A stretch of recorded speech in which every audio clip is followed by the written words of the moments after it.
Hello, good morning. Hope you had a great weekend. Hope you're keeping safe, and of course, I hope you're keeping sane. My apologies if I'm looking a little bit rougher today than I normally do, and that is saying something. To be completely honest with you, I've been out to the hospital today, have a few tests and checks and blood taken and all this sort of thing. So thank you to all the doctors and nurses up there. I know it's a bit cliche, I know it's a bit trite, and I know it's a bit of a popular thing to say, but to be fair, the service I received up there was absolutely fantastic, and the nurse that took my blood, being a bit of a needle phobe, was incredible. So thank you very much to them. If you're not subscribed to the channel and you quite like these videos, then please do hit that subscribe button, maybe like the videos. It does seem to help a little bit in getting them out to a few more people.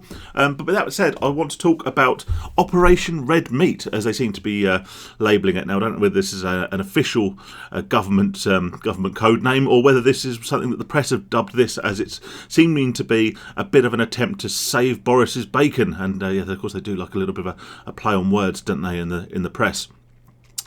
Boris Johnson and the Conservative Party seem to be coming out with a whole raft of incredibly popular sounding, at least on the surface level, incredibly popular sounding policies, suggestions and proposals. And the general consensus is that this is done with a view to increasing Boris's popularity, get the public back on his side after the sort of scandals with the parties and all the rest of it, and get some support back to the government. And this is quite an interesting thing. Just to sort of throw out a sample of these policies, there have been rumours that fuel duty is going to be cut very shortly. There is a significant talk about bringing in the armed forces to help manage the illegal migration of people across the channel. So there'll be the dinghy people, and there's also lots of talk about defunding, also reforming the BBC, so it's no longer sort of publicly funded through the licence fee, but instead is either sort of done on a commercial basis in the same way that a lot of the mainstream TV channels are, or a voluntary sort of subscription service, something like that. So these are three very, very popular potential policies, or very, very hot topics, things that people, are generally speaking about on a sort of a daily basis. So my point is this: I totally am behind the re-regulation of the BBC, and I think the vast majority of people in this country are.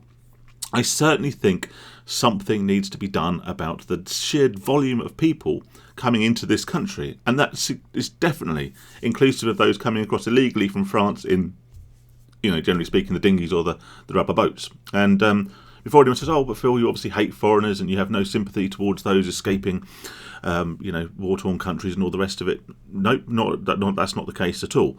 I have absolutely no problem with anyone from anywhere in the world coming to this country for a better life. What I do have an issue with is people who are unknown passing through safe countries on the basis of seeking refuge or seeking asylum, going through several safe countries, coming to the country illegally, being funded, housed and all the rest of it at the cost of the British taxpayer, when we know nothing about these people, nothing about their culture, nothing about their motives for being here.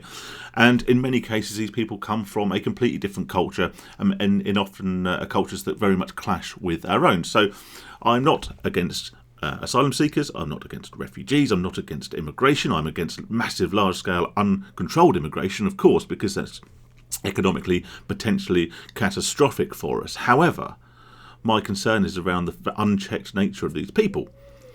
Also, like I say, the government are talking about the potential of cutting fuel duty. And I'm sure there will be, in the days to come, many, many more of these carrots being dangled in front of the British public. People, it wouldn't surprise me if they'd come out and say something about additional money for hard-working families, because that is, of course, one of their buzzwords. And there'll probably be some sort of tax cut on beer, although we're very unlikely to see it when we actually go and buy a pint at your local pub. But they're doing this, like I say, in order to get the public, or the public perception of the government, raise the public perception of the government, get the public back behind Boris Johnson, and so the Conservatives are able to continue to lead without significant rebellion either within the party or from the public at large. And I understand why they're doing this. Actually, as a British citizen who cares a lot about these policies that they're banding about, I think this is potentially a good thing. It brings at least to the forum, it brings to debate a lot of these topics that people want to talk about and want to have discussed and want to see sort of reformed or changed or in some way modified. But here's the big thing.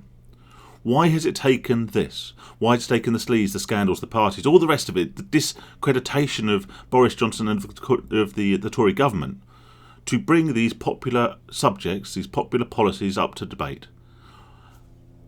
These are representatives of the British people. This is why politicians get paid. They are paid to represent the wants, the needs and the opinions of the British people. So why is it only in a time of crisis? Why only is it when their backs are against the wall and they're under public scrutiny from both the public at large, but as the mainstream media and all the rest of it? Why is it only then that they then choose to talk about these popular topics? They should be discussing these things. These are the things that the British public care about. So why aren't they talking about them in normal times? Because they need to keep them on the back burner for times like this, when their asses are on fire and they need to become popular again.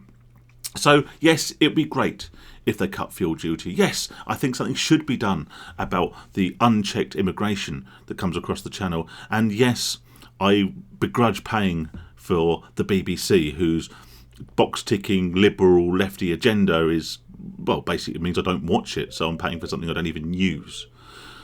Okay, so yes, I'm very, very much up for these policies being debated and for these things being reformed.